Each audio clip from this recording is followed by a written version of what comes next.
Now, some have described it as the equivalent of putting an arsonist in charge of a fire station.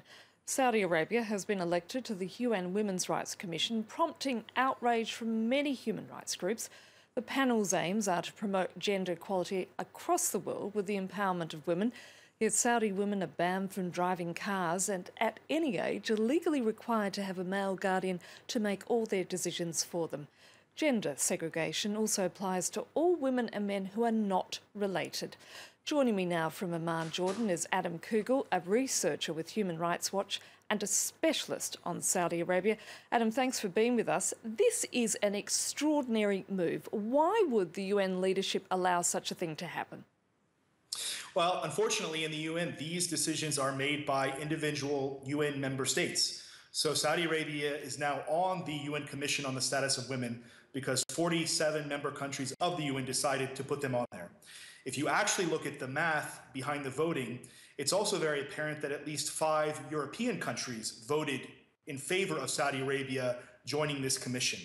And unfortunately, it's part and parcel the approach we've seen towards Saudi Arabia from many UN agencies, including the UN Human Rights Council, which has now elected Saudi Arabia twice to serve as a member, despite its horrific human rights record. But it sends a very clear message, doesn't it, to Saudi women attempting to liberate themselves from a lifetime of discrimination, and that is that the UN is backing the very people who are enforcing such rules and regulations.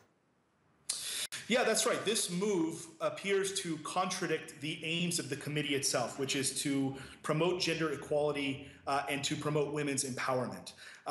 We see that a move like this, putting Saudi Arabia with its male guardianship system and its entrenched discrimination against women on such a commission, sends a message not only to Saudi activists fighting to end the system that their efforts don't really matter, and it also sends a message to individual Saudi women attempting to flee discrimination that people in the world don't support them.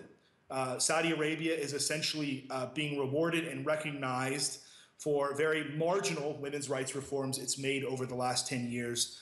Yet it has not made the most important reform, which is to treat women on an equal basis with men and to allow them to make their own life decisions, such as traveling abroad, getting to choose who they marry, among other things.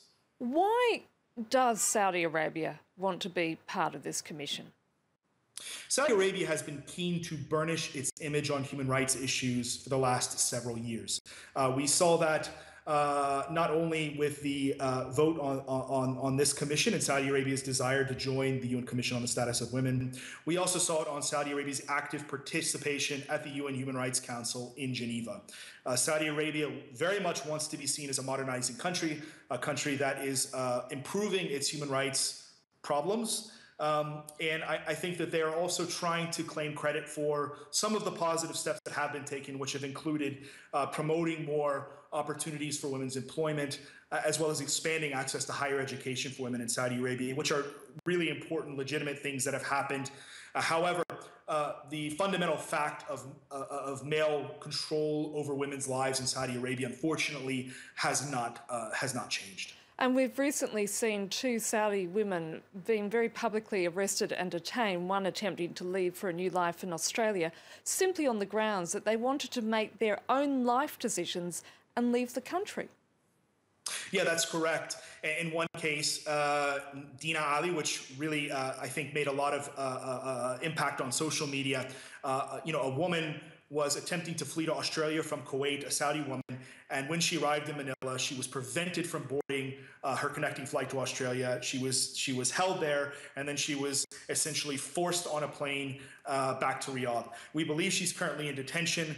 We don't know what's going to happen to her. She has a number of options. She could be returned to her family, at which we would be very concerned because she'd be at risk of violence.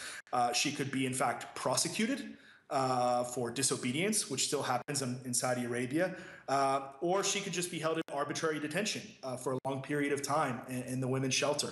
All of these are terrible options. A woman who sought to change her life, to empower herself, is now essentially facing 3 terribly dreadful options. And all the while, the country that did this to her is being rewarded by a UN agency. So what should the UN be doing instead when it comes to Saudi Arabia?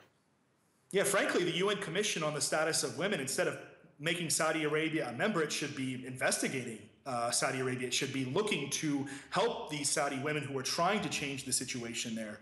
It should be helping women who are trying to flee discrimination. It should probably put out a statement, saying that it stands with these women who are trying to liberate themselves from these very, very draconian forms of discrimination. Likewise with the Human Rights Council. Saudi Arabia should have never been elected to that body, but now that it is a member, the other member countries of that body should in fact step in and be public about the fact that Saudi Arabia needs to change a lot of the abuses that continue to go on in that country. Adam Coogle, we're going to have to leave it there. Thank you so much. Thank you.